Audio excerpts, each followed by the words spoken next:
It was February of 2012. It was Valentine's Day, and my husband decided to take me to a concert, a band that I really loved. And we got out there, and he left me there and went and got drunk and high. Once the concert ended, I was very sick and had no idea that I actually had the flu, and it hit me full force after this concert. And so then it became an issue of how are we going to get home? We were 2 hours from home, and he, being very impatient, decided that he was going to drive even in his state, and he also decided that I should be punished for being sick. So we get in the car, and he puts all of the windows down, and the way to get home was through Mountain Pass, which is especially cold. And I remember folding myself into a ball in the front seat and being very concerned as to if we were even going to make it home. And also just, I'll never forget that feeling of such freezing cold air wrapping around me and being so ill. We got home. My mother was able to help for a couple days to take care of me. My daughter was a toddler at the time. My husband was nowhere to be found. And by the time we did find him, he was in our place of business and had smashed beer bottles all over the wall. There was beer dripping down everything, and there were lots of drugs out. And by the time I pinpointed where he was in the bathroom on the floor. And even after I got his attention, he was only hurling insults at me. I ended up confiscating his firearm at that time and leaving.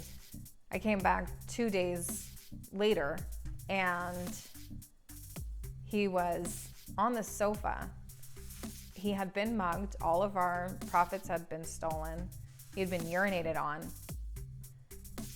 And I just remember having this thought wave over me of that this is enough. I've had enough. And a lot of times people, especially in abusive or even traumatic experiences, they think of a epiphany as this sudden instant thing. And I think a lot of times in these instances, there's actually a lot of little moments that lead up to the one that feels like the last straw. I had no idea at that time how long it was going to take me to get away from this man. And fast forward 2 years, and my divorce was finalized. My father, who was a source of a lot of pain and trouble in my life, passed away just a couple weeks after that. And a couple weeks after that was my 26th birthday. And I remember at that point thinking, now what? I was divorced, my father had passed, what do I do now?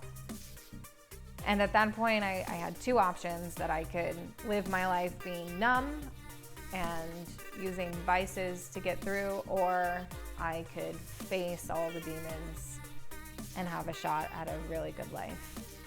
And so I ended up taking that path and doing a lot of therapy and hearing so many stories from so many incredible individuals, both who had lost loved ones, been in abusive relationships, a wide array of tragedies and traumas. And through their bravery and through their sharing, I felt very inspired to share my story. And that really gave birth to 6 Feet Above. So 6 Feet Above is my story, it's my journey. But more than anything, I'm hoping that it's help for someone else. I would not be where I am now if people hadn't shared their stories with me. And so in a sense, this is my pay it forward.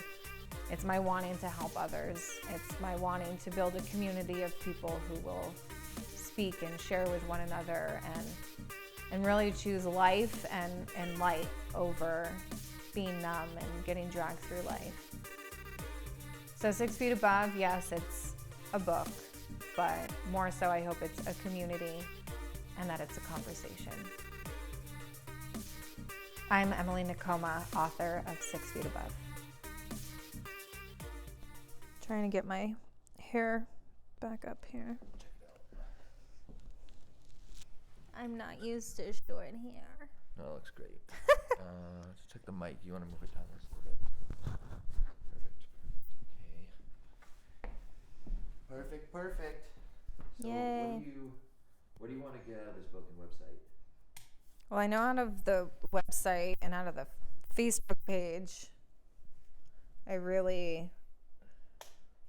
you figure likes and shares and following, all of those things actually make a difference in this day and age. But I really want genuine engagement. I want it to be a place where people who have come through domestic violence or any form of abuse or the loss of a loved one or an intimate one to really come together and engage one another, really, through the page and also through the website.